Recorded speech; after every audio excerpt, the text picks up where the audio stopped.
Donc l'IREMO fait toujours, comme vous savez très bien les choses. Cette rencontre sur juifs et musulmans, la grande séparation, intervient à cheval sur le Nouvel An juif, 5778, et le Nouvel An musulman, 1439. Donc vous voyez, on est vraiment exactement au bon moment pour accueillir, souhaiter la bonne année à chacun. Même ceux qui sont ni juifs ni musulmans, ils peuvent en profiter. Et accueillir surtout Benjamin Stora. La question dont il va parler des rapports entre juifs et musulmans en France a fait évidemment couler beaucoup d'encre, y compris souvent de la mauvaise encre, avec pour certains politiciens et ceux qui les soutiennent l'idée qu'au fond les rapports de plus en plus mauvais entre juifs et musulmans se limiteraient à une espèce d'importation du conflit israélo-palestinien, les juifs s'alignant sur les Israéliens et les musulmans sur les Palestiniens. Alors, il n'est évidemment pas question de nier les effets du conflit en France, mais on est en France avec deux communautés qui sont sans doute les plus importantes d'Europe, aussi bien juives que musulmanes. Bon, le mot communauté, je le mets entre guillemets en attendant que Benjamin enlève ou non ces guillemets. Et ces deux communautés ont une très longue histoire. Et je crois que tout l'intérêt du petit livre que propose Benjamin Stora, c'est de se plonger sur cette très longue histoire. C'est un petit livre, j'ai dit, par la taille, c'est pas du tout un petit livre par son intérêt, parce qu'il nous propose quelque chose qui est absolument indispensable dans le contexte actuel. Alors Benjamin est évidemment un spécialiste des questions du judaïsme, de l'islam, de la colonisation. Il a fait une cinquantaine de livres, si j'ai bien compté. Ah, moi, j'en étais arrivé à 50, mais tu vois, donc il doit t'en échapper quelques-uns. Et disons qu'il est professeur des universités, il dirige la cité de l'immigration après Jacques Toubon, hein, qui en a été le créateur. C'est de toute évidence un des meilleurs spécialistes de la colonisation en particulier. Et ces livres vont, je vais vite puisqu'il y en a 50, je ne peux pas les citer tous, d'un dictionnaire biographique des militants nationalistes algériens qui date de 85, à cette histoire des relations entre juifs et musulmans des origines à nos jours qu'il a dirigé avec Abdelwahab Meddeb, en passant par son livre sur la guerre d'Algérie, la fin de l'amnésie, qui a été fait avec Mohamed Harbi.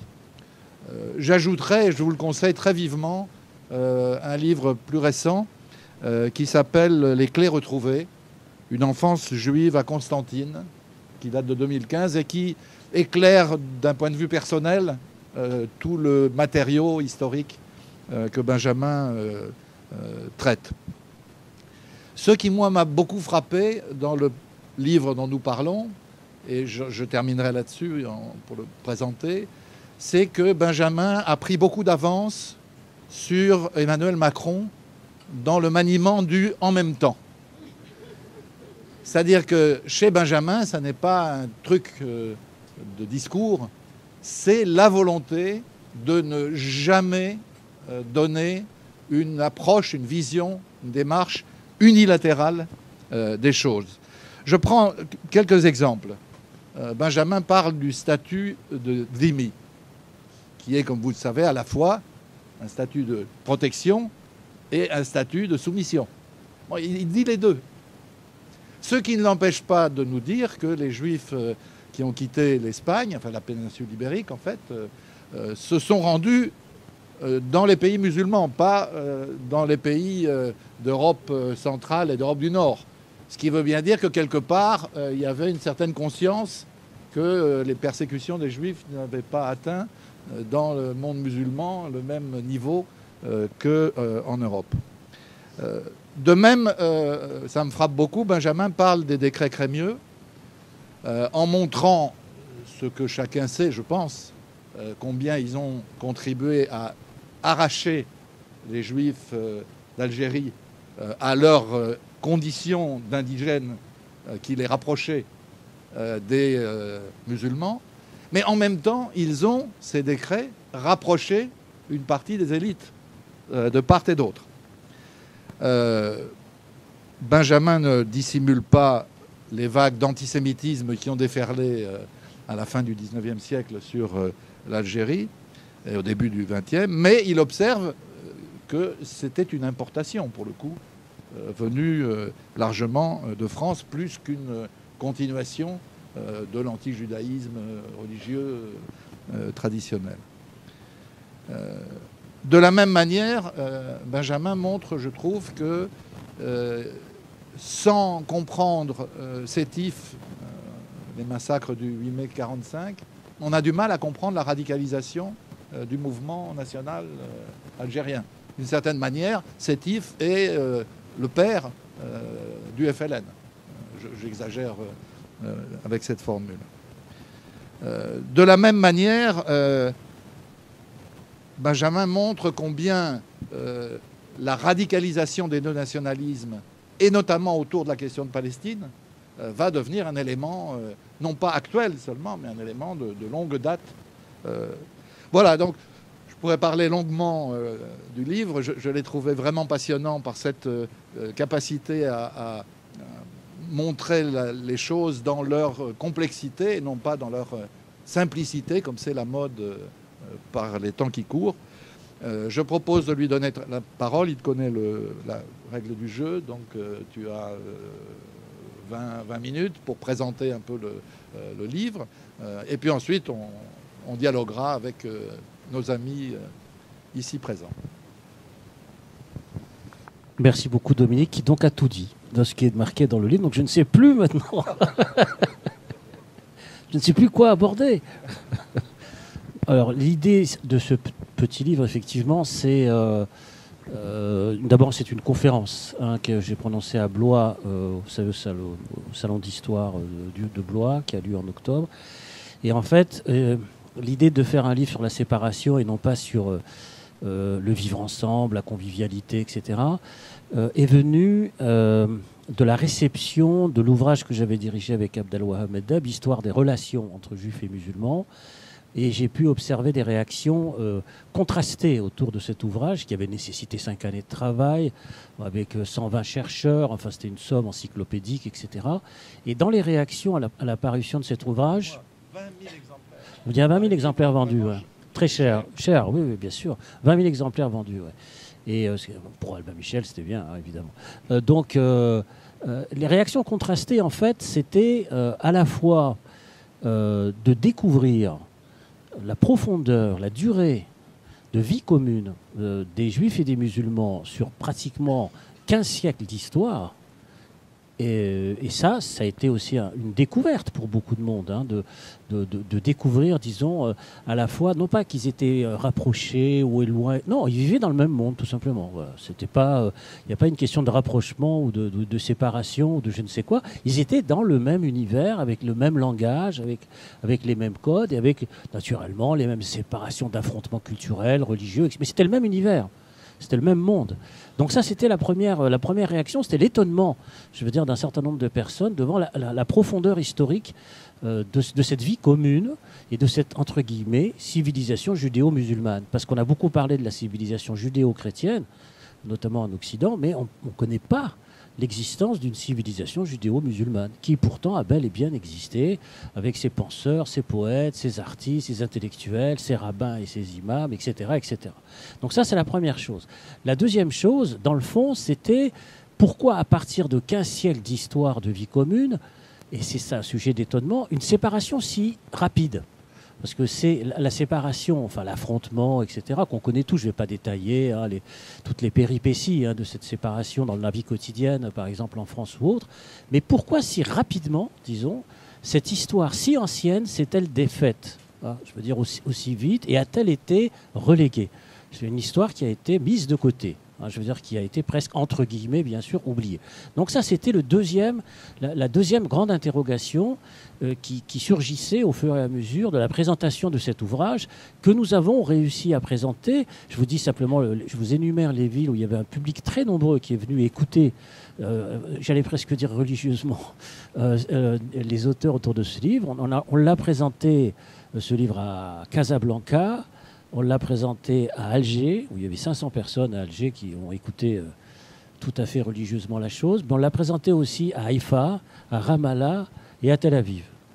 Donc c'est vous dire, et à chaque fois, il y avait un gros public et les gens écoutaient.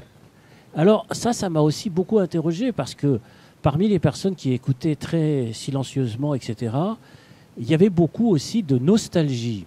C'est-à-dire qu'il y avait aussi beaucoup dans le fond, pourquoi cette histoire si longue et si ancienne a pu disparaître. Et il y avait non seulement de la nostalgie chez les nouvelles générations, chez les anciennes générations, chez les vieilles générations, mais aussi dans les nouvelles générations, chez les jeunes, c'est-à-dire qui avaient entendu parler de cette espèce de vie commune judéo-musulmane. Et donc dans les récits familiaux, dans les traditions familiales, etc., il y avait eu cette espèce de perpétuation, de transmission qui existait, mais qui n'existait plus dans l'espace politique public, dans les discours ultranationalistes d'un côté comme de l'autre. C'est-à-dire qu'il y avait à la fois les discours qu'on connaît, les discours publics ou journalistiques, etc. Et puis il y avait cette nostalgie entre générations sur une histoire à la fois enfouie et disparue. Donc ça m'a beaucoup frappé. C'est-à-dire, je me suis dit quand même, parce que sinon on n'aurait pas vendu 20 000 livres.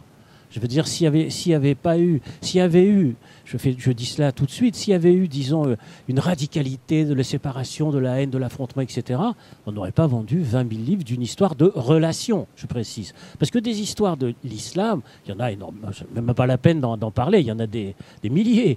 D'histoires des juifs, il y en a aussi des milliers. Mais il n'existait pas d'une histoire de relation, c'est-à-dire d'un espace mixte, d'un espace commun. Ça n'existait pas. Donc on a comblé ce vide historiographique en partant, disons, d'une préoccupation académique.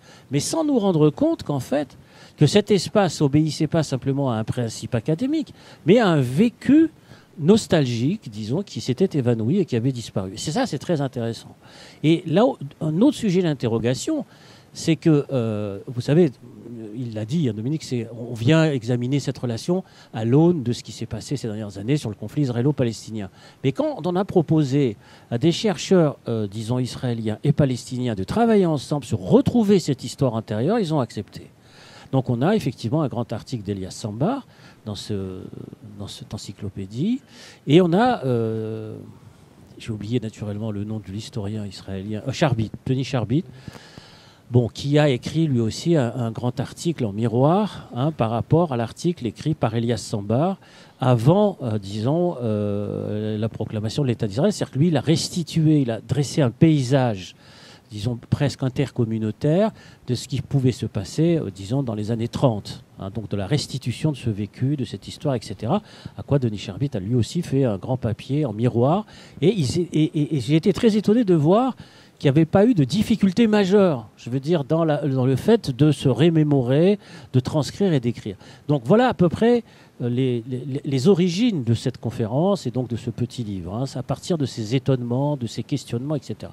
Donc vous aurez compris, bien sûr, qu'on ne peut pas comprendre, à mon avis, c'est une hypothèse, bien sûr, ce qui s'est passé, ce qui se passe en ce moment aujourd'hui, uniquement en invoquant une seule origine, une seule cause, et à partir de ce moment-là, une délimitation.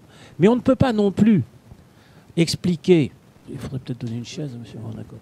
Mais on ne peut pas non plus expliquer cette séparation par, j'allais presque dire, des origines d'essentialisation de type religieuse. C'est-à-dire, vous savez, c'est le discours dominant aujourd'hui. Le discours dominant, c'est dans le fond, juifs et musulmans, ce sont de toute éternité affrontés. C'est-à-dire depuis les origines, je veux dire, de la religion musulmane jusqu'à nos jours. Et dans le fond, il est tout à fait logique, dans le fond, que cette séparation soit nettement visible, tout simplement. Donc on a à la fois une explication de politique immédiate et une explication d'essentialisation à base religieuse. Ce sont les discours à peu près, disons, dominants, qui expliquent à partir de là les répartitions communautaires d'un biais comme de l'autre. Hein. Alors, je ne vais pas citer de noms ici de gens qui ont écrit des ouvrages qui font je ne sais pas combien de pages pour dire c'est dans le Coran que tout était inscrit, donc c'est normal que 15 siècles plus tard, tout cela soit enfin révélé. Alors, la question qu'on pouvait être en droit de se poser, c'est comment se fait-il que pendant 1500 ans, les Juifs n'aient pas vu ça, quoi. Ils étaient cons, quoi, parce que c'était marqué dans le Coran. Alors, comment ça se fait qu'ils ont vécu 1500 ans, disons, dans le même univers? C'est quand même une interrogation. Je veux dire, c'est quand même une question. Et ils ont non seulement vécu dans cet univers, mais ils en ont pratiqué, adopté, transmis la langue arabe. Puisque la plupart de ces communautés, naturellement, dans le monde musulman, ne parlaient que l'arabe. Hein, et, je veux dire, un personnage aussi important que Maïmonide a écrit toute son œuvre en arabe. Bon, ça, et les gens qui priaient dans les synagogues lisaient des livres d'hébreu, mais écrits en arabe.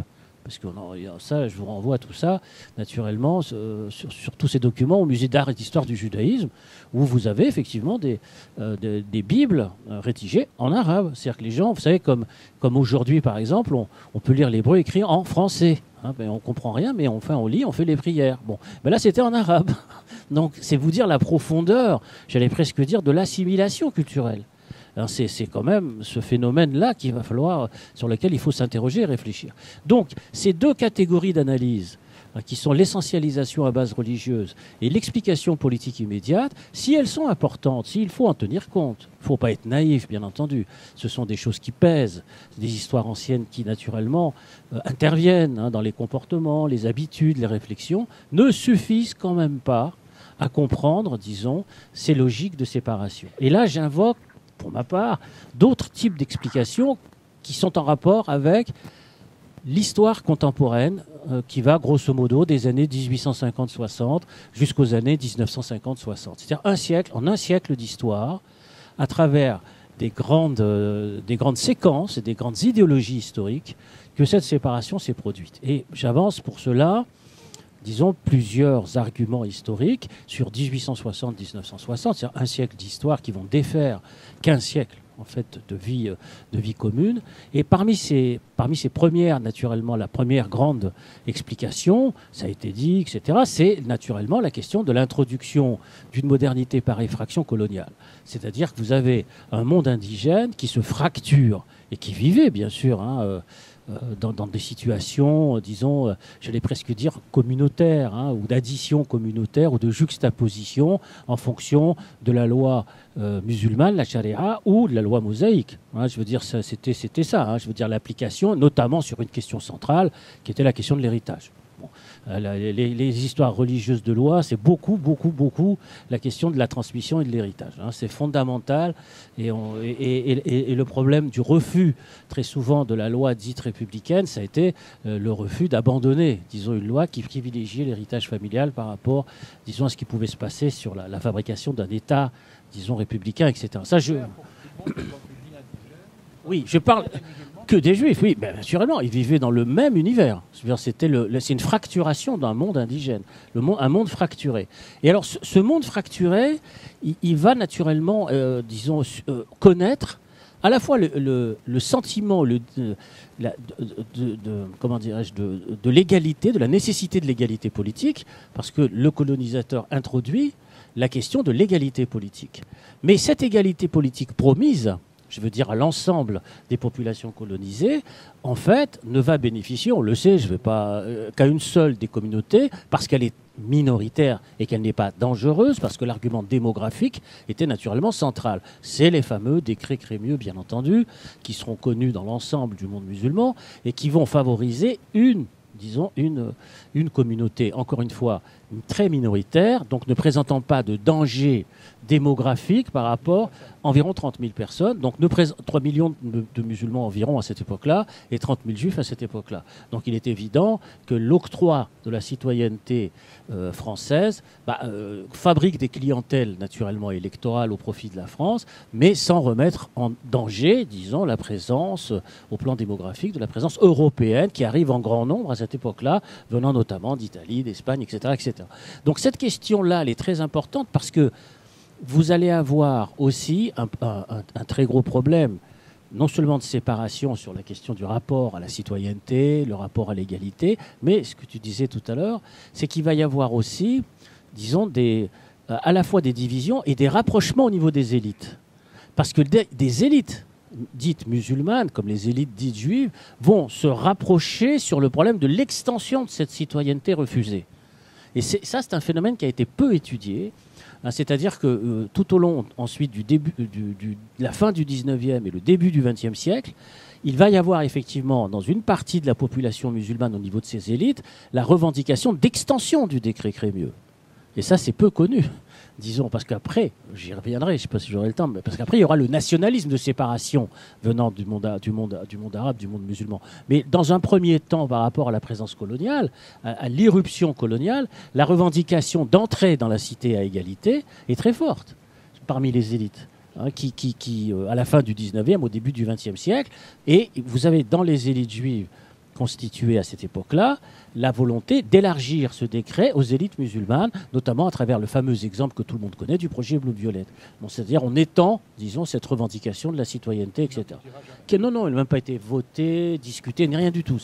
C'est un espèce de texte vague, qui n'a jamais été mis en discussion. Donc ça, c'est le premier élément, c'est-à-dire que par l'histoire coloniale, il y a la séparation. Mais il y a d'autres éléments qui vont s'introduire par l'histoire coloniale.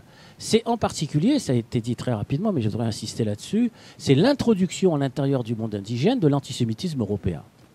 Parce que l'antisémitisme européen dans le monde indigène est très important. Il est très très important. C'est-à-dire que vous savez, à cette époque-là, c'est la grande époque du livre de Drummond, qui est Édouard Drummond, qui va être le député d'Alger, Max Régis, etc. Et donc la droite française racialiste qui prône un racisme de type colonial anti-arabe très puissant, prône également, disons, un antisémitisme qui vise à l'abrogation du décret Crémieux.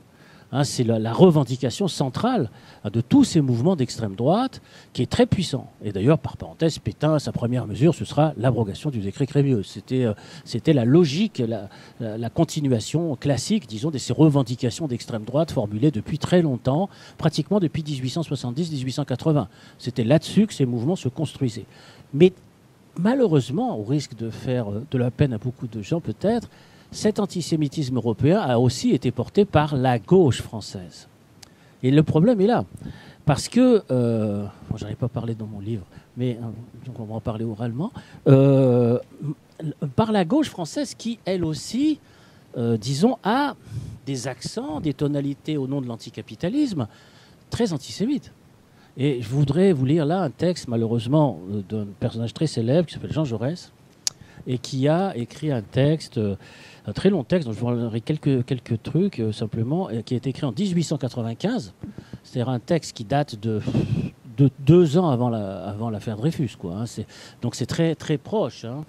Et où Jean Jaurès, de passage en Algérie, va écrire, disons, un article très long, donc je vous cite simplement quelques extraits. On ne peut se faire en France qu'une idée très faible de la lutte qui est engagée ici. En France, la population juive est clairsemée.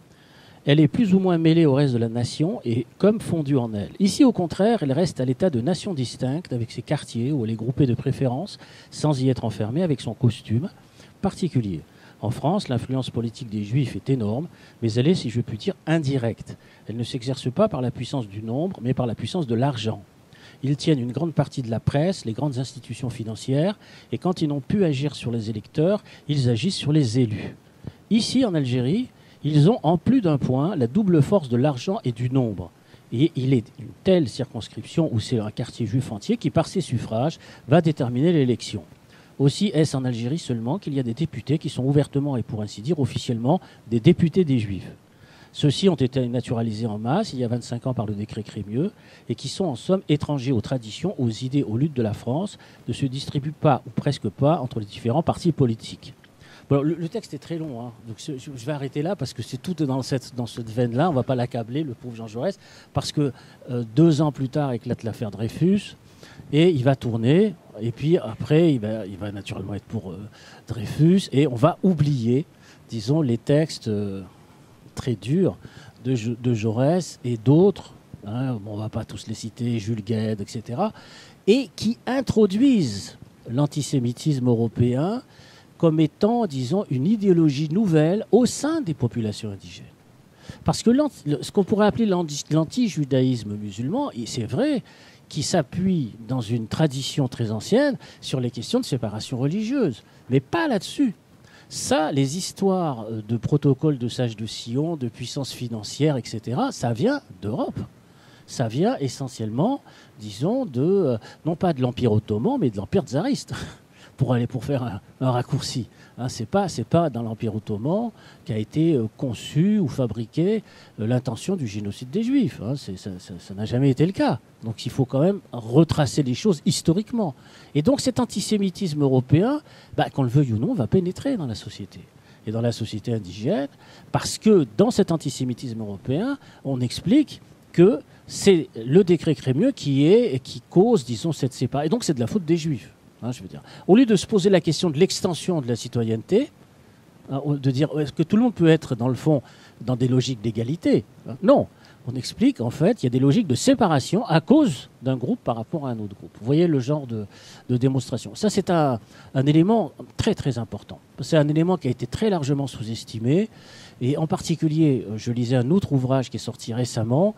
Ce qui a été sous-estimé aussi, c'est l'énorme machine de propagande nazie à l'intérieur du monde arabe. C'était une décision qui avait été prise par Hitler, d'essayer de détacher et d'influencer, disons, par des millions et des millions d'ouvrages qui ont été distribués gratuitement à l'intérieur du monde musulman et qui infusaient complètement, disons, cette espèce d'anti-judaïsme ou d'antisémitisme, je ne sais pas quel mot il faut employer, et ça c'est très important. Parlons peut-être un peu de la radicalisation du nationalisme. Alors, deuxième facteur, oui, j'avance vite parce qu'effectivement il est tard. Alors évidemment, le deuxième élément qui me paraît important, c'est qu'en rapport au racisme anti-musulman, au racisme colonial ou au racisme antisémite, vont effectivement naître les nationalismes. C'est ça aussi le deuxième facteur très très important, c'est-à-dire qu'il va y avoir d'un côté des revendications de souveraineté nationale à se réapproprier pour ne plus subir en fait des hiérarchisations racialistes, ça c'est classique, mais chez les Juifs d'Europe en particulier aussi, suite à l'affaire Dreyfus, va naître aussi une dimension nationaliste qui est le sionisme. Bon.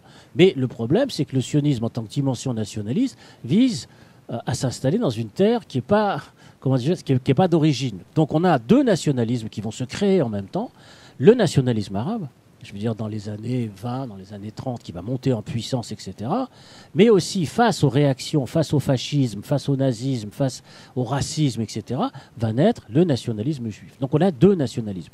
Et pour essayer de dépasser, c'est ce que j'explique dans mon texte, pour essayer de dépasser ces nationalismes qui courent à l'affrontement, il va y avoir, disons, des tentatives de dépassement par la création des partis communistes dans le monde musulman. Et ça aussi, c'est une histoire qui reste à écrire. C'est-à-dire de ceux qui refusent de s'inscrire dans des logiques exclusivement nationalistes. C'est-à-dire qui sont anticolonialistes, mais pas forcément voulant retourner en arrière ou s'enfermer dans des logiques étroitement nationalistes. Et l'histoire des partis communistes dans le monde arabe, au sens large, etc., soit en Égypte, au Liban, en Syrie, en Algérie, et c'est une histoire qui reste à écrire. Parce que c'est un espace qui a été quand même occupé à la fois par des gens d'origine musulmane, arabe, chrétienne et juive, et qui ont essayé de conserver une histoire qui leur appartenait en s'inscrivant dans une démarche anticoloniale et pas forcément nationale. Et ça, c'est une dimension qui a été littéralement broyée. Je veux dire, au lendemain de la Seconde Guerre mondiale, ça n'a pas marché. Ça n'a pas marché parce que la force des nationalismes a été plus puissante, disons, compte tenu du statu quo colonial notamment, qui était trop fort. Bon. Et donc la question, disons, de la construction d'une société, j'allais presque dire pluraliste, intercommunautaire, respectant, etc., ce qui était le rêve, en fait, la volonté de tous ces militants, je veux dire, qui existaient dans ces années 30, 40, 50, jusqu'aux années 60, en fait, c'est une volonté qui s'est fracassée sur la force maintenue des nationalismes. Et cette dimension-là, je pense, c'est une dimension essentielle. Je voudrais t'amener à compléter peut-être ce que tu dis, qui me paraît important, avec l'exemple palestinien. C'est que dans les années 30, 40, il y a un courant binationaliste très puissant. On l'a complètement oublié. Ce n'est pas seulement de doux rêveurs comme Buber ou Judas Magnès ou des gens comme ça. C'est des forces politiques qui, aux dernières élections internes au Yishuv, c'est-à-dire 1944, font 40% des voix. Donc il y a un vrai mouvement binationaliste, donc qui s'oppose aux deux nationalismes d'une certaine manière, et ça disparaît en l'espace de quelques mois. C'est-à-dire la dynamique de la guerre de 48, de l'expulsion, la Shoah évidemment, mais tout cela fait disparaître, c'est-à-dire il n'en reste aucune trace. Et ça m'amène à te poser cette question au fond. Est-ce que dans l'histoire que les historiens ont faite, les historiens comme toi, je veux dire, on n'a pas sous-estimé la force du nationalisme? Il y a quelque chose dans le nationalisme qui est capable d'écraser tout ce qui s'oppose à son développement. On a sous-estimé effectivement la force du nationalisme parce que dans les travaux académiques des années 60, en particulier 60-70, la primauté était donnée à la question économique et sociale, c'est-à-dire le problème du socialisme, pour aller vite. Hein, la question centrale, c'était, j'allais presque dire d'un côté comme de l'autre, parce que bien sûr, dans le nationalisme arabe, la question de l'édification du socialisme à travers le baasisme, le FLN, tout ce qu'on veut, mais n'oublions pas, par exemple, dans le sionisme, tout l'aspect kibboutz, socialiste, etc. C'est-à-dire qu'il y avait cette idéologie très puissante, hein, je veux dire, qui était prise en charge par les élites, mais qui n'était pas forcément partagée par les sociétés. C'est-à-dire que les sociétés n'avaient pas évacué, disons, la question nationale. La question nationale n'était pas évacuée. Elle était même quelque part non réglée encore. Hein, par rapport, disons, aux identités multiples, les revendications de frontières, la question du rapport de l'égalité, au niveau de la démocratie politique, des rapports hommes-femmes, etc. Il y avait toute une série de revendications démocratiques en rapport avec la question nationale qui n'étaient pas du tout réglées. Or, les élites intellectuelles proches des pouvoirs politiques de l'époque estimaient, elles, que la question était dépassée. C'était une question réglée. Il fallait s'atteler à une autre question qui était le socialisme. Donc les planifications, les projets de développement urbain, le problème de l'agriculture, les révolutions agraires, tout ce qu'on voudra. Et on retrouve la même chose de l'autre côté. Hein. C'est-à-dire que c'est les mêmes tentations. Hein. Et on va mettre de côté, en fait, la force des nationalismes qui se sont vengés, qui se sont réveillés encore plus fortement 20 ans, 30 ans, 40 ans après les indépendances politiques, qui se sont réveillés et qui sont très forts. Mais par parenthèse, en Europe aussi. Par parenthèse aussi, l'Europe, c'est ça. C'est-à-dire que pendant tout un temps, ce qui a fait la force politique théorique de la gauche française à travers d'abord le Parti communiste français, puis ensuite, d'une certaine manière moindre, le Parti socialiste, c'est la croyance de l'idéologie, disons, qui est celle que par le socialisme institué, tous les problèmes vont se régler. Alors évidemment, comme le socialisme n'a jamais été institué, on ne pourrait régler aucun problème. Hein. Ça, c'est une parenthèse. Donc la question centrale, disons, c'était non pas savoir comment construire des liens citoyens, nationaux ou autres. Bon. Et c'est dans l'absence de cette réflexion que vont s'engouffrer les souverainistes et les nationalistes identitaires extrémistes, hein, qui vont s'engouffrer derrière ce vide-là, hein, parce qu'ils ne le pensent plus, ils n'y réfléchissent plus. C'est une question qui ne les intéresse pas, hein, fondamentalement, parce que pour eux, c'est une question dépassée, c'est une question archaïque, c'est une question ancienne. Or, ce qu'on découvre aujourd'hui, par exemple, pour faire une parenthèse, c'est que c'est la vigueur, l'intelligence de ce qu'on a appelé l'austromarxisme. C'est-à-dire comment penser la nation dans le cadre du respect de ses minorités. Et ça, c'est avant 14. Hein, Otto Bauer, etc., qui avait réfléchi dans le cadre de l'Empire austro-hongrois ou dans le cadre de l'Empire ottoman. Ils avaient réfléchi à la question de la place respective de chacune des minorités en rapport avec un État qui se voulait centralisateur, donc qui pouvait opprimer. Mais nous, on n'a pas réfléchi à la fin de l'Empire colonial en France. C'est-à-dire que quand il y a eu la fin de l'Empire, on a réfléchi qu'en termes toujours exclusivement jacobins, sans réfléchir que la fin d'un empire de type jacobin pouvait aussi provoquer, y compris à l'intérieur de l'histoire française, l'apparition de minorités qui ne se reconnaissaient pas forcément dans une histoire traditionnelle jacobine. Donc, les marxistes français n'étaient pas des austro-marxistes. Ils n'ont jamais pensé en termes de minorité ou de communauté ou autre. Ils ont toujours pensé en termes de centralité homogène. Hein, c'est-à-dire État constitué, centralité homogène et programme politique articulé sur des principes égalitaires simples. Et ça, c'était aussi la force, hein, du socialisme français, mais sa faiblesse. C'est-à-dire l'impensé sur les questions des minorités. Mais c'est aussi la faiblesse des nationalismes arabes.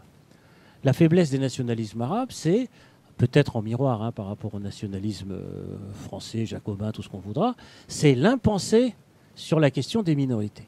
C'est-à-dire, on ne pense pas aux minorités. Le problème, c'est la centralité, c'est l'homogénéité de la nation. S'il faut homogénéiser sans cesse, et toute possibilité d'existence de minorités qui revendiquent des droits culturels est vécue comme un danger dans l'homogénéité de la nation, et même presque dans certains cas comme une trahison. Donc à partir de là, et un instrument de l'étranger au sens large, d'Israël, tout ce qu'on voudra, bon, mais de l'étranger, tout simplement, c'est-à-dire de fissures qui s'introduit, etc. Mais aujourd'hui, le problème, c'est que dans toutes ces sociétés, la question des altérités, des différences, est posée partout. Je veux dire que, y compris dans les États-nations fortement constitués en Europe, cette question est posée. De la Catalogne, évidemment. Je veux dire qu'on va, je ne vais pas faire l'inventaire ici en Europe. C'est-à-dire que tout ce qui avait été mis sous le boisseau pendant très longtemps remonte de manière classique et porté d'ailleurs, par parenthèse aussi, par une certaine gauche. C'est pas que la droite. C'est pas que la droite. Bien sûr, la fin du communisme qui se pensait comme une idéologie très centralisée quand même. C'était très par le haut. Je veux dire, l'histoire s'écrit par en haut. Je veux dire, bon. Or, la fin de tout ça fait qu'on est dans une autre, effectivement, dans d'autres situations. Je m'arrête là parce que sinon. Alors, c'est à vous. Vous avez la parole. Il y a des micros qui sont à votre disposition. Voilà. Alors, un mot, d'accord, sur le conflit. Alors, c'est pas parce que je n'ai pas parlé que ça compte pas quand même. C'est quand même très important parce que le non-règlement de la question palestinienne, notamment par le fait de l'existence, de la non-existence d'un État palestinien, ça pèse quand même. Je veux dire, in fine, donc il faut terminer là-dessus quand même parce que c'est quand même important. Donc ça pèse quand même sur la détérioration, disons, des rapports entre les communautés. Donc je voulais simplement le préciser parce que sinon après il y a les questions, vous avez oublié tout ça, bon, il faut faire gaffe. Monsieur, là-bas. Allez-y. Oui, merci Benjamin pour cette présentation. Dans la présentation que tu viens de faire, il y a un pays qui n'a pas été cité, mais il y en a beaucoup, peut-être qui aurait mérité d'être cité, mais qui a quand même par sa singularité à la fois historique, institutionnelle et identitaire, qui est le Maroc. Est-ce que tu penses qu'il n'y a pas une distinction et peut-être aussi la démonstration que ce qui a existé dans l'histoire est toujours possible? Merci. Effectivement, oui, il y a plein de pays que je n'ai pas cités. Mais alors, le Maroc, c'est très très singulier, bien entendu, parce que le Maroc n'a pas été colonisé. Je veux dire, que ce soit par les Ottomans ou très tardivement par la France, parce malheureusement, on met sur le même pied d'égalité le Maroc et l'Algérie, ce qui est faux. Parce que le Maroc, les Français sont entrés au Maroc en 1912 et ont fini, entre guillemets, la pacification en 1934. Et le Maroc est devenu indépendant en 1956. Donc la présence coloniale française au Maroc, en tout et pour tout, étendue sur l'ensemble du territoire, c'est 20 ans. C'est tout. Et c'est pas une colonie, mais c'est 20 ans. Alors que l'Algérie, c'est 132 ans. C'est pas pareil du tout. Donc ça n'a rien à voir. Donc pourquoi je dis cela? C'est parce qu'effectivement, il y a au Maroc cette vieille nostalgie, tradition marzénienne, disons, de l'existence de l'État centralisé se posant en protecteur de ses minorités. C'est une vieille histoire qui n'a pas connu l'effraction coloniale, en fait, qui se perpétue. Bon. Ce qui est à la fois, pour moi, bien sûr, un signe d'une histoire non brisée et donc qui peut être intéressante à observer parce qu'elle a été non brisée, je veux dire par rapport à l'histoire algérienne, tunisienne, etc. Mais ça peut être aussi un enfermement par rapport à la modernité qui est la nôtre aujourd'hui. Ce qui peut être vécu comme quelque chose d'incomparable dans le monde arabe et musulman, c'est-à-dire les traces d'une présence juive reconnue dans la Constitution, ce qui est unique.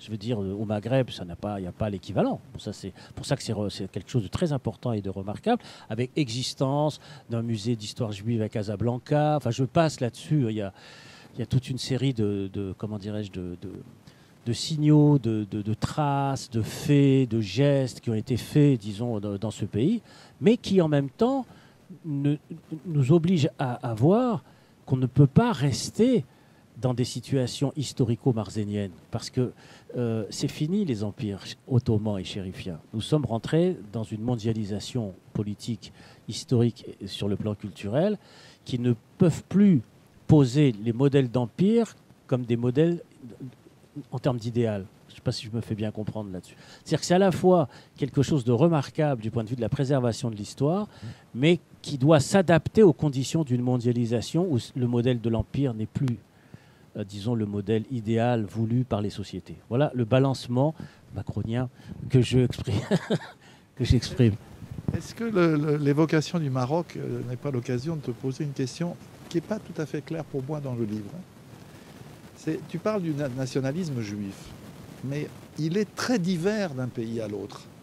C'est-à-dire, quand on écoute Georges Bensoussan, Shmuel Trigano et compagnie, tous les juifs des pays arabes ont tous été chassés, etc. C'est absolument faux historiquement. Il y a des pays où on a chassé les juifs, l'Égypte en est un bon exemple, mais il y a d'autres pays où les juifs, non seulement on ne les a pas chassés, mais c'est la direction de l'agence juive qui a été les chercher.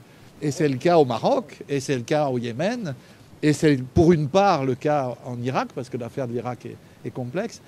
Est-ce que là, il n'y a pas quelque chose de très particulier qui est un nationalisme projeté de l'extérieur et qui vient rompre une présence juive qui est une présence qui ne posait pas de problème majeur? On sait quand même les affaires de Mohamed VI défendant ses sujets juifs. Enfin, je veux dire, on a Mohamed V, VI, il n'a pas à le faire, il n'a plus à le faire. Donc, est-ce qu'il n'y a pas là une nuance à faire d'un pays à l'autre, quoi? Non, tout à fait. Il y a des histoires singulières. Le sentiment d'un nationalisme de protection, c'est un nationalisme qui nous vient d'Europe, qui est une idéologie politique, qui est le sionisme, porté par des courants d'ailleurs d'une certaine gauche aussi européenne, la gauche du Bund. Enfin, je ne vais pas refaire toute le... Il y a des courants de gauche, disons, qui se réclament, disons, d'un socialisme constitué en Palestine et qui vise... Et d'ailleurs, ça a été le motif de séparation, par exemple, avec les bolcheviks, les mencheviks. Il y a des textes de Trotsky là-dessus, enfin, bon, où il se sépare, disons, de ce type de nationalisme, etc. Bien sûr, sur cette question-là. Donc, je ne détaille pas là-dessus. Là où tu as raison, c'est que cette importation de ce type de nationalisme européen, donc l'Europe a apporté beaucoup de choses. Elle a apporté la République, la psychanalyse, le socialisme, mais elle a apporté aussi le racisme, enfin bref. Donc il y a plein de trucs là-dedans, il y a tout un maelstrom qu'il faut trier. C'est difficile. Il y a un inventaire, il y a un droit d'inventaire aussi qu'il faut faire sur toutes ces apports, ces idéologies, il y a tout un bric-à-brac là-dedans, etc. Mais il y a effectivement à partir de là des niveaux de réception dans les communautés qui sont différentes. Des niveaux de réception. Le Maroc, bien sûr, qui était de manière ancestrale attaché à la figure du sultan. Qui était, d'ailleurs aujourd'hui toujours, vous avez des juifs marocains en Israël qui ont toujours le portrait dans le salon de coiffure, ou je ne sais quoi, de Mohamed VI. Bon. Donc c'est quand même incroyable. C'est-à-dire qu'il y a cette histoire ancienne, cette histoire longue, etc. Et il a fallu effectivement arracher à cette histoire des pans de cette communauté pour qu'ils viennent. Mais il y a d'autres variantes aussi très intéressantes, le cas de l'Algérie. Parce que là, je veux dire, comment dirais-je, les Juifs d'Algérie, on peut reconstruire leur histoire maintenant, mais leur vraie histoire, c'est quoi? C'est qu'ils sont aussi attachés à un nationalisme, mais c'est le nationalisme français. Ils sont attachés à la France. Et non, et en masse, ils vont tous en France. Ils sont français.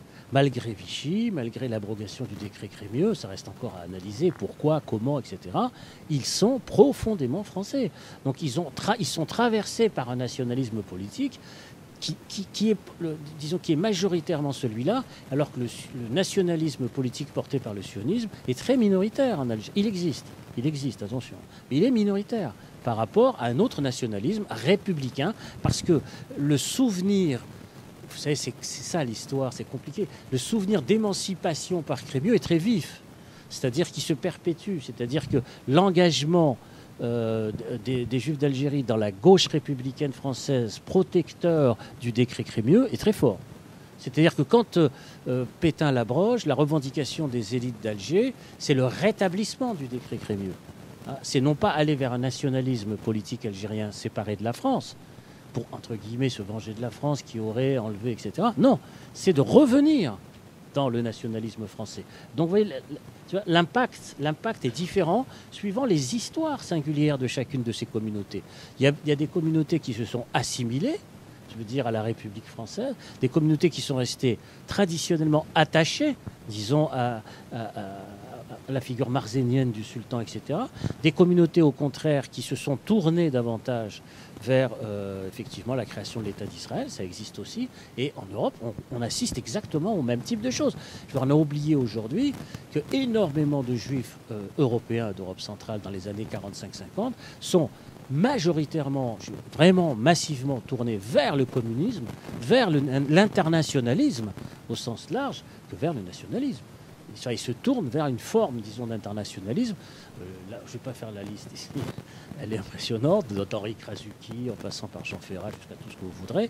Donc là, vous avez effectivement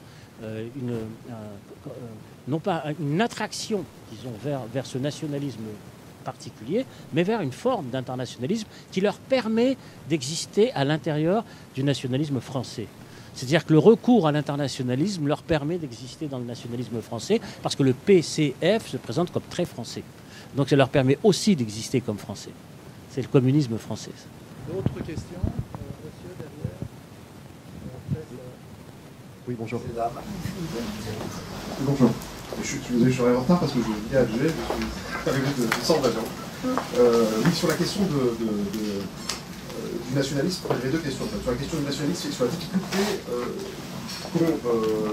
je sais pas, dans les transmarxisantes à travailler sur le nationalisme, je me suis demandé si l'un des aspects de cette difficulté ne tenait pas justement au fait que le nationalisme est finalement un des rares concepts qui est assez troublant du point de vue de la remise en cause du matérialisme dialectique. Je veux dire que c'est le nationalisme qui crée la nation par l'inverse. Et de ce point de vue-là, il y a quelque chose qui est, je pense, assez troublant pour des marxistes français. Je savais que des gens comme Guelmer, par exemple, travaillaient là-dessus, des gens comme Chomosand aussi travaillent toujours là-dessus. Mais je me suis dit, voilà, c'est une question que je formule sur la forme de question, est-ce que vous en pensez? Et puis l'autre point, c'est sur cette... Pardon, désolé. L'autre point, c'est sur cette espèce d'état de gratitude des Juifs d'Algérie à l'égard de la France. Il y a cet état de gratitude qui est très profond, c'est vrai, et auquel se surajoute cette espèce de distance par rapport aux origines orientales. Et une espèce dans ma propre famille, par exemple, l'abandon des noms arabes est très flagrant à partir d'une certaine période, à partir de la fin du XIXe siècle, et tout comme ça. Donc voilà, ce double volet... Ce que vous décrivez dans votre seconde question, c'est l'assimilation, tout simplement. Hein. Je veux dire, la France est une formidable machine à assimiler.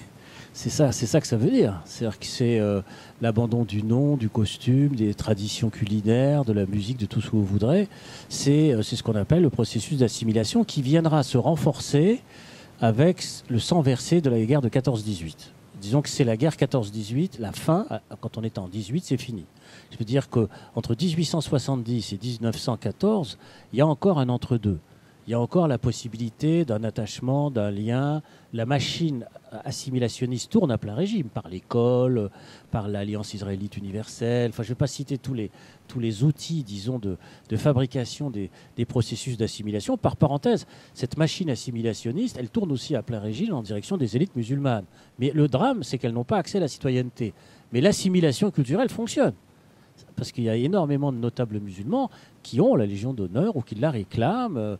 On ne citera pas tous les noms ici, évidemment. Mais cette machine, elle marche. Mais le paradoxe et l'incroyable cruauté, c'est qu'elle fonctionne sans traduction citoyenne. D'où la révolte, d'ailleurs, des élites. La révolte, elle va venir de ça, de cette déception de francisation que n'ont pas et que n'éprouvent pas les gens de la communauté juive. Parce qu'eux sont dans la logique à la fois assimilationniste culturelle avec traduction politique. Et à partir donc de la guerre de 14, on verse le sang pour la France et là c'est terminé. C'est-à-dire que là il y a un retrait, il y a un abandon. Maintenant, c'est pas si simple parce que toutes les régions d'Algérie n'ont pas été touchées dans le même processus d'assimilation. Ce sont les grandes villes portuaires qui ont été touchées. Mais les villes de l'intérieur n'ont pas été touchées de la même manière. Je ne parlerai même pas d'Umzab où là les gens n'étaient même pas français puisque le décret Crémieux ne les concernait pas. Ils ont été faits français en 1963.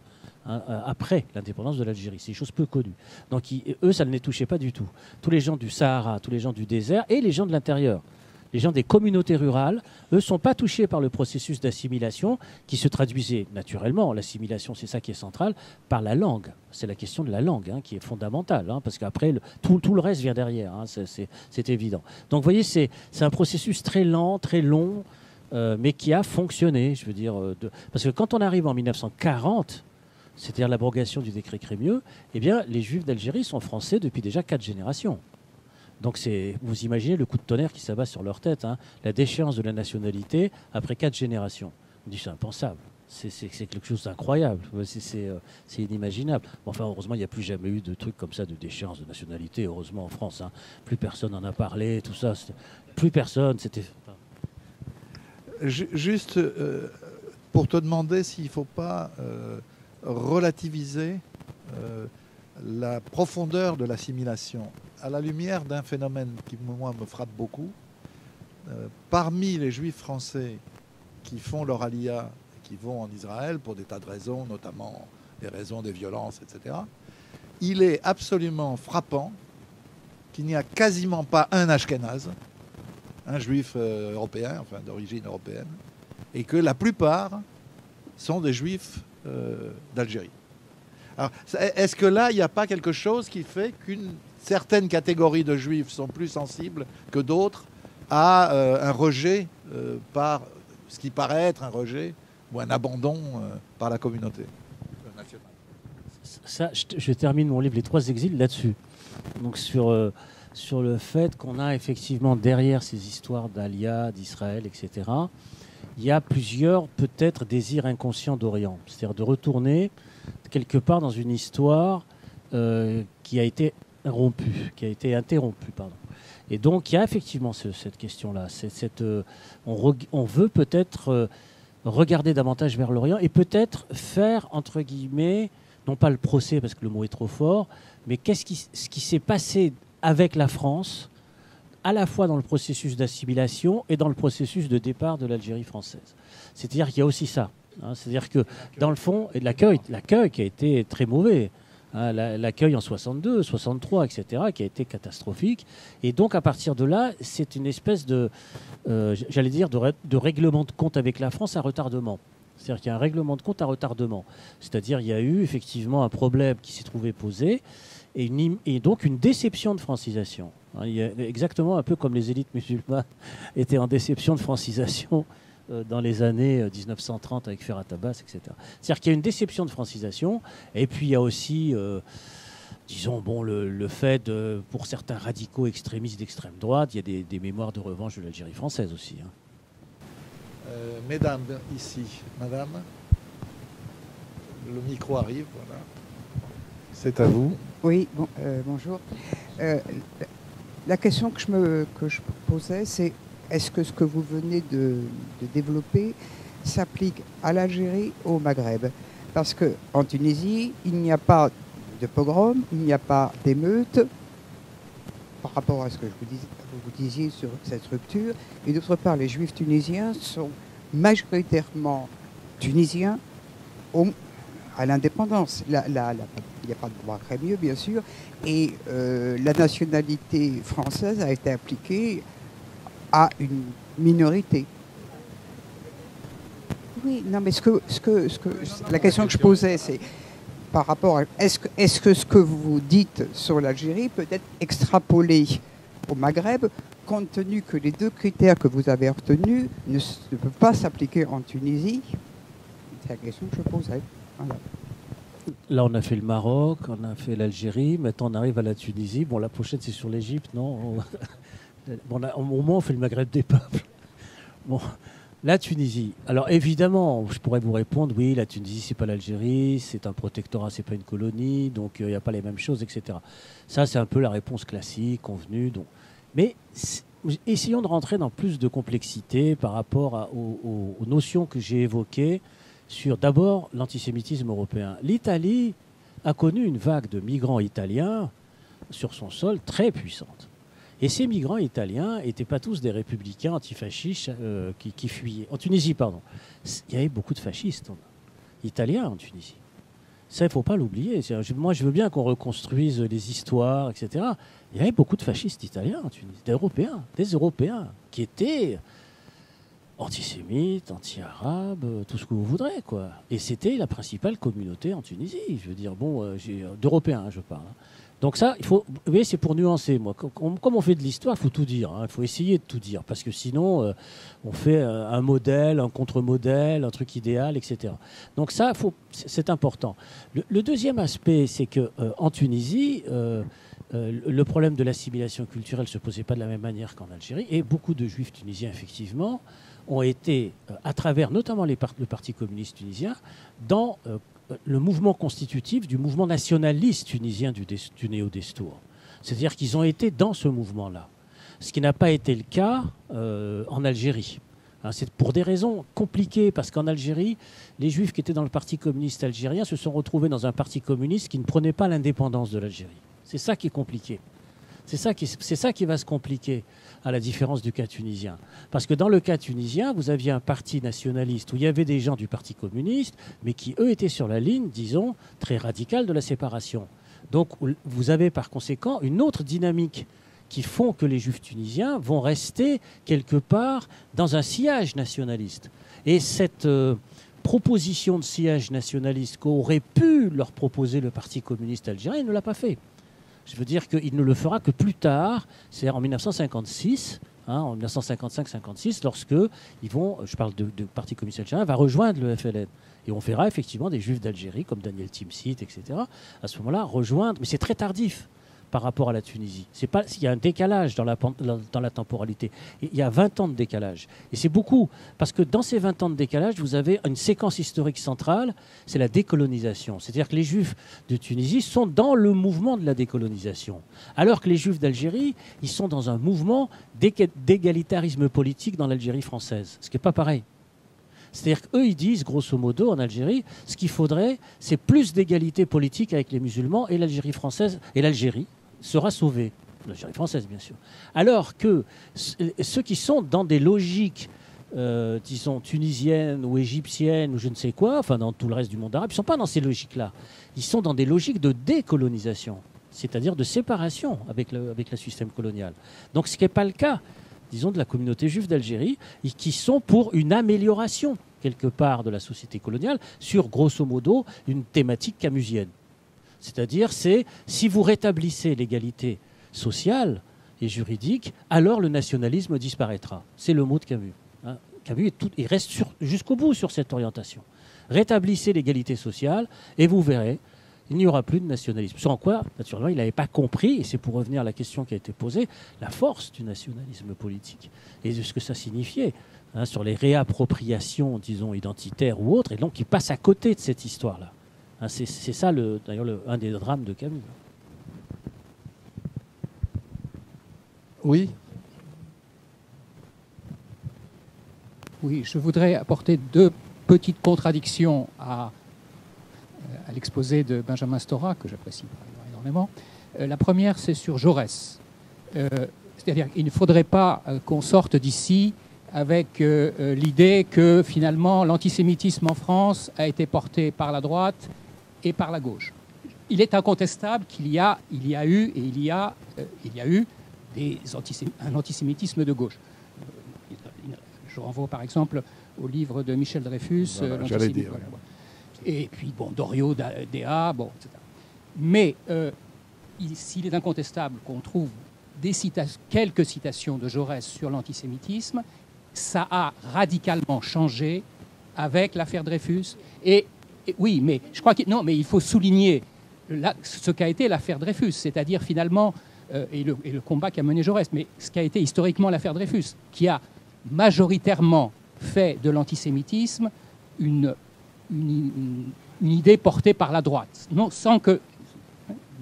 Et Jaurès, à partir de l'affaire Dreyfus et dans l'Humanité de 1904 jusqu'à sa mort, a été un élément tout à fait moteur pour faire que l'antisémitisme ne soit pas le socialisme des imbéciles, comme le disait Bebel. Deuxième petite contradiction que je voudrais vous apporter, c'est au sujet du mouvement socialiste, travailliste israélien, qui a fondamentalement construit l'État d'Israël. Et donc, j'ai cru comprendre que vous disiez que les kibbutzim, etc., mettaient plus l'accent sur le social que sur le nationalisme. Et là, je pense qu'il faut remettre les choses de façon différente. Le mouvement socialiste, travailliste, qui a construit l'État d'Israël, était d'un nationalisme exclusiviste et a mené toutes ses campagnes sur le travail juif. Et le travail juif, ça consistait concrètement à exclure la main-d'œuvre arabe des entreprises juives et on ne trouvera pas dans les kibbutzim ou alors vraiment 1 sur 10 000 arabes. Voilà ce que Non, moi je n'ai rien à répondre, simplement à citer, outre le livre que vous avez cité, qui est tout à fait remarquable, de Dreyfus sur l'antisémitisme à gauche, qui montre qu'il y a une personne... Mais ce n'est pas un antisémitisme de droite, c'est un antisémitisme de gauche, social, qui vient aussi de traditions anarchistes, antisémites, etc. Bon, ça existe, c'est un très bon livre, parce qu'il est très équilibré. Et sur ce que vous dites du mouvement travailliste et des kibbutz, etc., vous avez un livre, à mon avis, remarquable de Sternel, qui montre comment le mouvement travailliste israélien était, il dit, une couverture idéologique autour d'un cœur nationaliste, quoi. Je voudrais parce que je sais que tu dois partir tôt, je voudrais te poser une question qui me tracasse quand même. Tout le travail que tu fais est un travail historique, mais qui a évidemment une dimension politique, qui ne peut pas ne pas l'avoir. Et moi, j'ai été très frappé dans ma courte vie par une série de meetings qu'on avait fait, Leila Chaïd, Michel Warshawski et moi, un peu partout en France, il y a quelques années. Et on s'était aperçu, pour moi c'était une découverte, sans doute pas pour toi bien sûr, que les jeunes Arabes ne savaient rien du passé judéo-arabe de leur pays et de leur famille. Et donc, quelque part, pour une raison mystérieuse quand même pour moi, les familles, les pères, les mères, les oncles, les tantes, etc., n'en avaient pas parlé. Quand je dis ne savaient pas, c'est vraiment ne savaient pas. C'est-à-dire on avait des salles avec plusieurs centaines de jeunes Arabes qui nous disaient « Ah ben non, ah bon, on a vécu ensemble, ah bon ». C'est quelque chose qui est évidemment un élément absolument dramatique pour qui veut aujourd'hui essayer de reconstruire un certain nombre de ponts, quoi.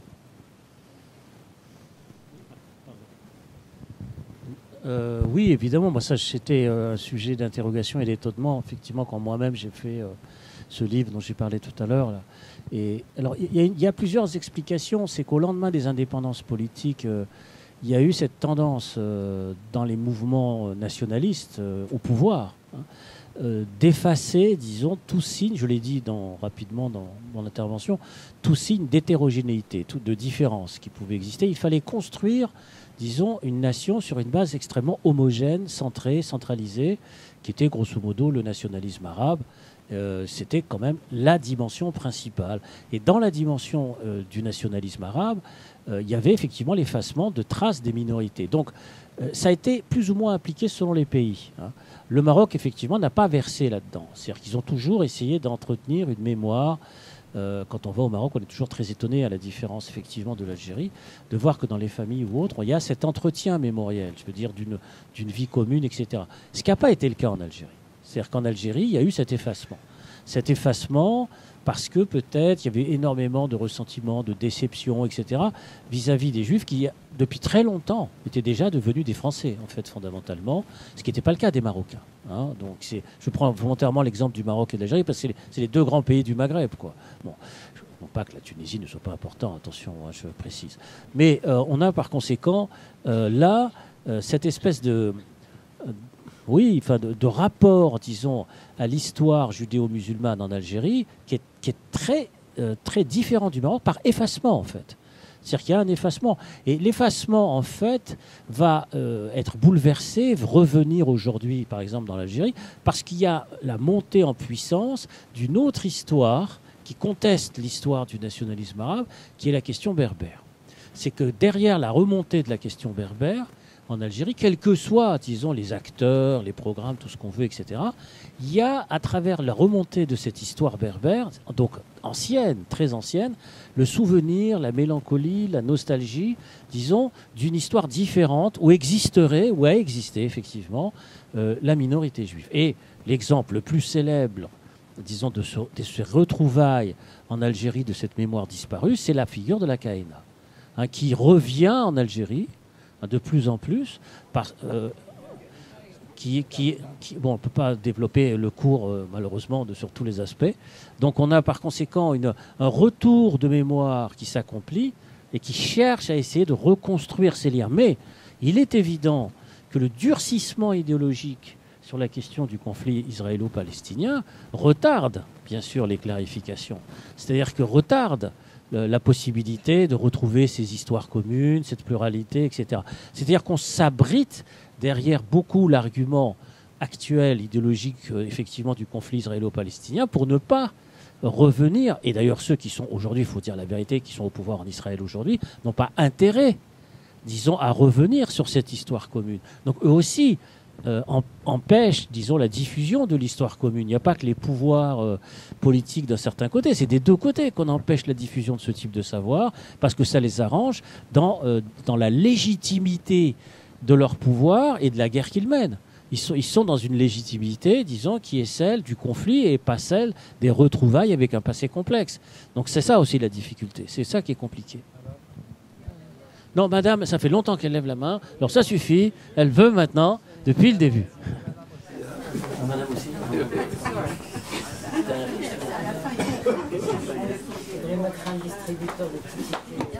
Oui, on fera un distributeur de tickets. Oui, merci. Le problème, c'est qu'au fur et à mesure, vous répondez aux questions que je voulais vous poser, mais quand même, je la pose. C'est-à-dire, je voulais revenir encore sur la question du nationalisme.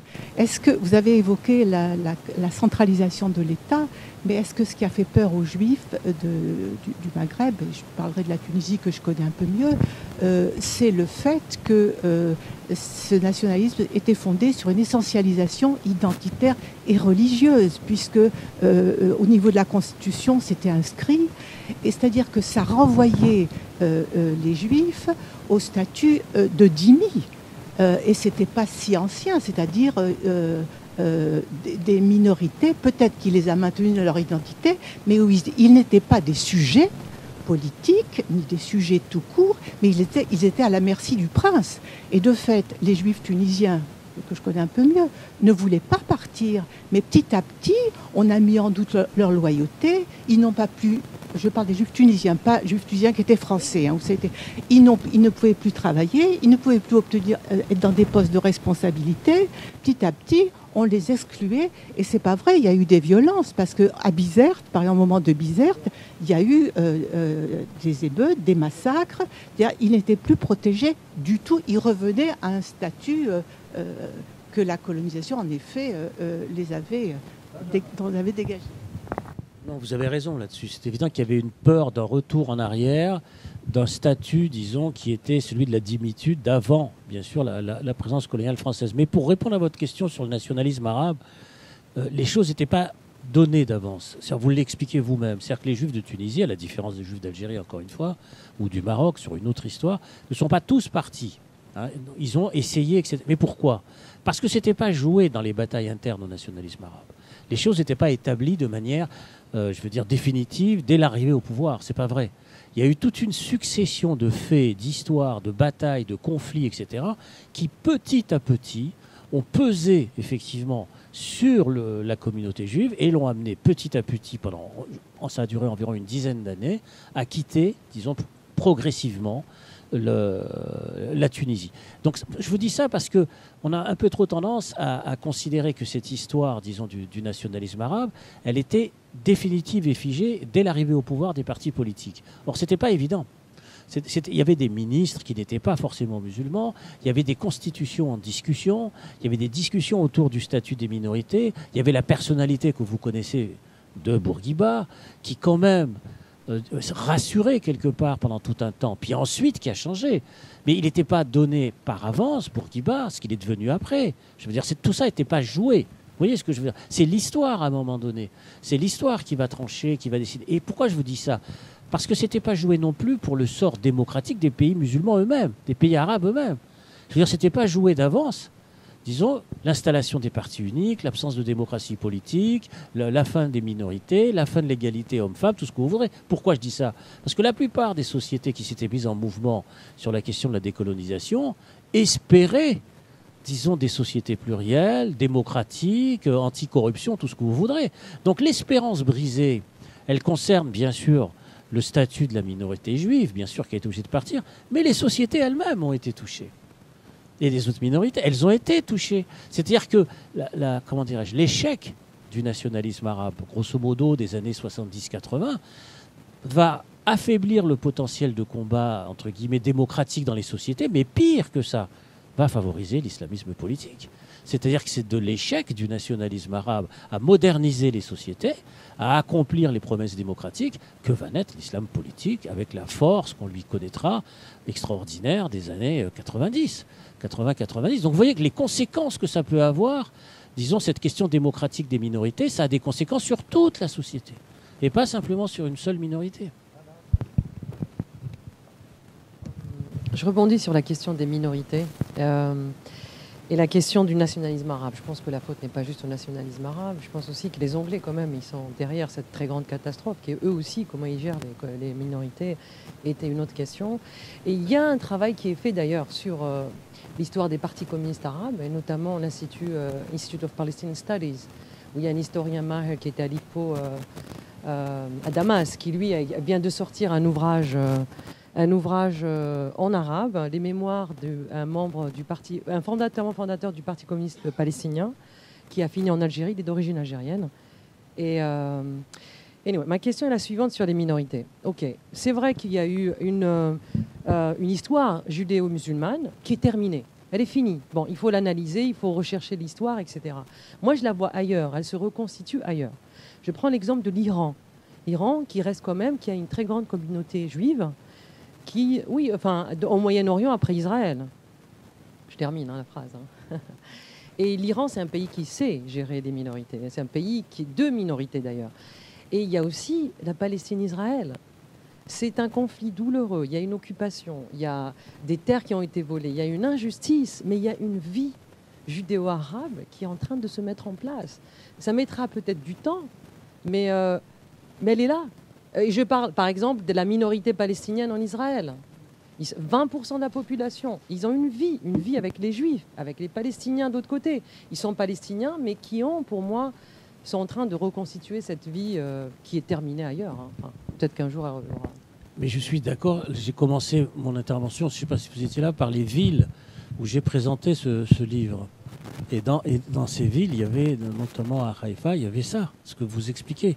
Il y avait 200 personnes qui sont venues et qui étaient effectivement israéliens et palestiniens et qui avaient cette volonté d'essayer de garder ce fil, d'essayer de comprendre. Oui, c'est très récent, ça. C'était il y a 2 ans. Enfin, donc c'est vous dire que effectivement, c'est une histoire à la fois qui est terminée, qui n'arrive quand même pas à se terminer. Je veux dire, qui n'arrive pas à se boucler, quoi. Je ne serais pas aussi définitif que vous, quoi. En disant c'est fini, maintenant passons à autre chose. Non. Vous savez, c'est 15 siècles d'histoire, c'est une civilisation. Et les civilisations, pour qu'elles meurent définitivement, c'est compliqué. Au niveau de la langue, au niveau de la culture, etc. Donc, oui, c'est vrai qu'il y a des traces, mais il y a aussi, pour compléter ce que vous dites, des traces, disons, de cette histoire judéo-musulmane dans les diasporas, tout simplement. Je veux dire, la diaspora européenne. C'est pas non plus évanoui, c'est pas totalement disparu, malgré les tentatives idéologiques de séparation, de radicalité, d'affrontement, etc. Dans les diasporas existe ce que vous expliquez. Maintenant, sur l'histoire des partis communistes du monde arabe, je parlais de la France essentiellement, des chercheurs de l'espace francophone. Il y a assez peu de choses quand même sur cette histoire. Il y a beaucoup de témoignages par contre, des gens qui témoignent de leurs engagements, de ce qu'ils ont fait, etc. Mais très peu d'histoire générale, académique, universitaire. Bonjour. Alors, 2 commentaires rapides si je me permets. Le premier concernant le nationalisme arabe. Je pense qu'au niveau de l'évolution de ce nationalisme arabe, il faut prendre en considération qu'il est né face à l'Empire ottoman, face au nationalisme turc à la volonté de la turquification. Il n'est pas surtout né face au colonialisme européen. Je parle notamment de l'Égypte, du Liban, de la Syrie, etc. Ce qui fait qu'au début, il était surtout un mouvement de minorité. C'était des intellectuels chrétiens qui, pour se poser la question, qui sommes-nous face à une Europe qui arrive? Nous ne sommes pas musulmans comme les autres. Donc le nationalisme arabe, c'était un peu une nuance par rapport à cette identité ottomane. Et le premier conflit du nationalisme arabe, c'était avec le nationalisme turc. Il ne s'est cristallisé en tant qu'un mouvement politique large des masses dans plusieurs pays qu'avec la création de l'État d'Israël, avant qu'il ne prenne avec le nasserisme une forme différente. Et puis avec le baasisme, il est devenu de nouveau un parti minoritaire. La Syrie, l'Irak, des minorités religieuses, essayant de dépasser cela, mais tout en consolidant le clivage communautariste. Le deuxième commentaire par rapport, encore une fois, au Levant, Syrie, Liban notamment, même l'évolution du Parti communiste, qui était un seul, y compris après l'indépendance, a été surtout marquée par la question palestinienne plutôt que par la relation avec l'Occident. Et d'ailleurs, la distance ou le détachement qui a été fait par rapport à Moscou, puisque Moscou a reconnu Israël, a permis au Parti communiste libanais comme syrien de commencer à jouer un rôle important. Sinon, avant, il était un peu catégorisé comme étant déjà un normalisateur avec un État sioniste qui était en train de naître. Donc je pense que peut-être... puisque les communautés chrétiennes étaient importantes, Liban, Syrie, contrairement à la présence juive démographiquement parlant dans le Maghreb, les choses se sont jouées différemment après, là-bas, et c'est surtout la question palestinienne qui a fait la rupture ou la séparation, la déchirure. Tout à fait, à la fin, oui. C'est à partir des années 50, évidemment. Moi, j'ai insisté dans mon propos surtout sur le Maghreb, parce qu'il se trouve que les plus grandes communautés juives et musulmanes en France sont maghrébines. Je peux rien, c'est comme ça, c'est l'histoire. Hein. Je veux dire, c'est tout. Hein. Je veux dire que quand vous parlez des rapports judéo-musulmans en France aujourd'hui, sur les deux plus grandes communautés d'Europe, effectivement, on parle du Maghreb, quoi. Voilà, fondamentalement, inévitablement, vous avez des gens qui se lèvent, moi en Tunisie, moi au Maroc, moi en Algérie. C'est normal. Enfin, c'est au niveau du nombre, c'est les plus importants qui sont présents en France. Et donc, c'est vrai que mon propos, mes travaux aussi personnels depuis très longtemps, portent essentiellement sur le Maghreb par rapport à un présent, une actualité, etc. Mais vous avez souligné un point qui est très important et qui est très, très, très, très juste. C'est la fabrication, entre guillemets, idéologique du nationalisme arabe en réaction à l'Empire ottoman. Et ça, c'est fondamental. J'en ai pas parlé dans mon intervention. C'est fondamental parce qu'effectivement, cette question du rapport à l'Empire ottoman va faire jouer un rôle aux minorités parce que dans l'Empire ottoman, les minorités jouaient un rôle. Et elles n'étaient pas, disons, toutes en situation d'oppression totale ou je ne sais pas quoi, mais elles avaient effectivement cette possibilité de, j'allais presque dire, de l'auto-organisation sur le plan culturel ou autre, et qu'on n'a pas suffisamment réfléchi d'ailleurs, que ce soit au niveau de l'Empire austro-hongrois ou de l'Empire ottoman, qui étaient deux empires, on n'a pas suffisamment réfléchi en Europe sur ce qu'a signifié l'effondrement de ces deux empires en termes de rapport aux minorités. Et je parle de cela par rapport à l'Europe, sur l'Empire austro-hongrois et l'éclatement qu'on va connaître dans les années 90. On n'a pas réfléchi à ces questions-là, c'est-à-dire minorité, nationalité, État. Et je crois que dans le monde arabe, du point de vue des intellectuels, de ce qu'on appelle le monde arabe, cette question-là a été mise effectivement de côté pendant très longtemps. Peut-être qu'aujourd'hui, elle va revenir. Elle est en train sûrement de revenir, parce que c'est la question qui travaille les frontières nationales, en fait. Qu'est-ce que c'est que la nation et les frontières nationales? C'est fondamental, c'est des questions décisives. Voilà, je vous remercie, je suis obligé de partir, je suis désolé. Merci beaucoup à Benjamin Stora.